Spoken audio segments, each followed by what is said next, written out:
Pessoal, vamos falar um pouquinho sobre os relacionamentos de classes aqui, um para um, tá? Esse relacionamento, eu vejo alguns grupos aí que eu participo, algumas comunidades de programação que gera bastante dúvida. E esse relacionamento ele corresponde a um relacionamento para a classe de pagamento, tá? Eu acabei de criar uma classe de pagamento aqui, dentro de um projeto que está em andamento. E eu queria tá discutindo com vocês aqui um pouquinho. Então, a gente está trabalhando aqui com o Spring, tá?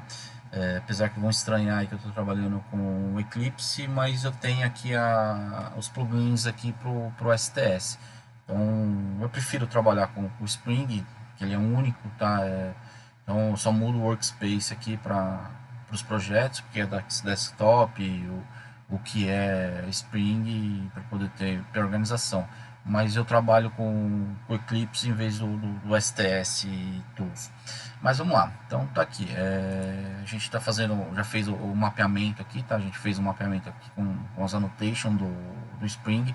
Então tá o mapeamento aqui de entidade, o table para não gerar conflito de sobrenome, ok? Então essa classe é uma classe de pagamento. Tá aqui uns atributos básicos aqui, tá? É o ID e o moment, tá? Que a gente criou aqui para essa classe. E tá aqui a annotation do ID, tá? Pro Spring. E tá aqui o relacionamento, tá? A gente criou aqui a associação, tá? Com a classe order, tá? Que é a classe de pedido. Então essa anotação ela vai ser o one to one, que é uma anotação um para um, tá? Que é diferente quando a gente trabalha com um cliente, que o cliente ele pode ter um relacionamento um para muitos, tá? Então tá aqui aqui é o relacionamento aqui, que a gente criou aqui, tá? Que é o many to one, tá? Tá aqui, ó. Também ele se relaciona através do ID, mas o cliente ele pode trabalhar um para muitos, tá? Então o pagamento ele não pode trabalhar um para muitos, ele tem que trabalhar um para um. Então ele tem que se relacionar apenas com o pedido, tá? Que é a classe order, e apenas o relacionamento, e vice-versa, order com pagamento, pagamento com ordem. Então one to one.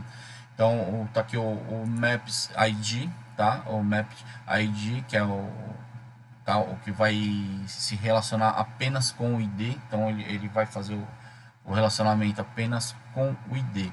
Então essa classe de pagamento aqui a gente criou aqui um construtor padrão, tá? Um construtor vazio, os construtores aqui com argumentos, os get setters, e lá embaixo o hashcode equals a gente criou para ter o relacionamento que ele vai fazer a comparação apenas com o ID. Então ele sempre vai comparar o ID. E do outro lado a gente fez o relacionamento aqui também, tá?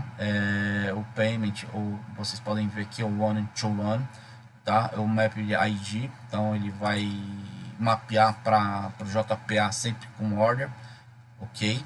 Então tá aqui essa anotação, ela aponta para o ID, tá? E tá aqui o objeto payment, tá?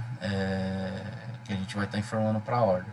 Então essa aplicação a gente está trabalhando com ela dentro de um ambiente de teste por enquanto. Então quando a gente criou aqui a entidade pedido, então a gente mocou aqui para poder testar a aplicação, a gente mocou aqui algumas situações aqui, seria aguardando pagamento, em trânsito e o paid, tá? Que é pagamento. Então para poder a gente testar essa entidade, a gente vai usar o paid, tá? Que é a order 1, tá aqui, tá? Então tá aqui. Então eu coloquei ele order 1 aqui, tá aqui o objeto pay1, tá? Tá aqui. A única alteração que eu fiz aqui é que no momento do pedido era às 19 horas. E para não dar conflito aqui, eu mudei que o pagamento foi feito às 21. Então eu coloquei para frente. Então o que acontece? O pedido ele não, o pagamento ele não passa pelo resource, tá? Então a gente não precisa criar um resource lá para ele também, como é um relacionamento one to one, um para um, ele não precisa passar pelo resource. Então ele já vai fazer o apontamento para o JPA direto aqui, tá? É uma associação de via dupla, direto. Então a gente só cria aqui o order repository, tá? Ele também não passa pelo repository, ele só passa no momento do salvamento do JPA. Então essa transação é feita de uma forma direta, ok? Então o que a gente vai fazer? Vamos testar aqui a nossa aplicação, vamos ver se ele está rodando e depois a gente vai lá para o H2 lá, que é a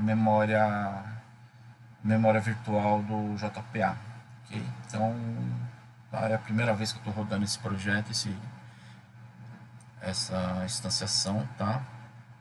Esses atributos, então tá tudo certo aqui, tá? A classe rodou, beleza, certinho. Vamos agora lá rodar o H2, ó. H2, tá? Vamos conectar ele ao nosso banco de dados, ok? Então tá aqui. Então vamos ver aqui as ordens, tá? As ordens de pedido. Tá aqui, ó, o client 1, tá? Então tá aqui às 19h53 foi feito isso, tá? Esse 2 aqui é a ordem de status. Então, agora a gente vai aqui pro payment. Vamos rodar ele aqui para ver. Order 1, ok? Tá aqui, ó. Ele aparece como pago, como pedido pago. Vamos voltar lá nos pedidos. Ó, aqui ele também já apresenta aqui como pago, mas aqui para ficar de uma forma mais clara e mais limpa o projeto, mais seguro, a gente cria essa classe aqui, ele separa o que está pago já, entendeu? Porque a última etapa do pedido é o pagamento, tá? Depois vai para a logística, tudo, entrega, transporte, mas para a efetivação do pedido é o pagamento. Então tá feito aqui, tá ok, pessoal? Então a gente vai dar continuidade a esse projeto. Conforme eu for criando outras classes, eu achar interessante, eu vou gravando vídeo para vocês aí. Um abraço, até a próxima.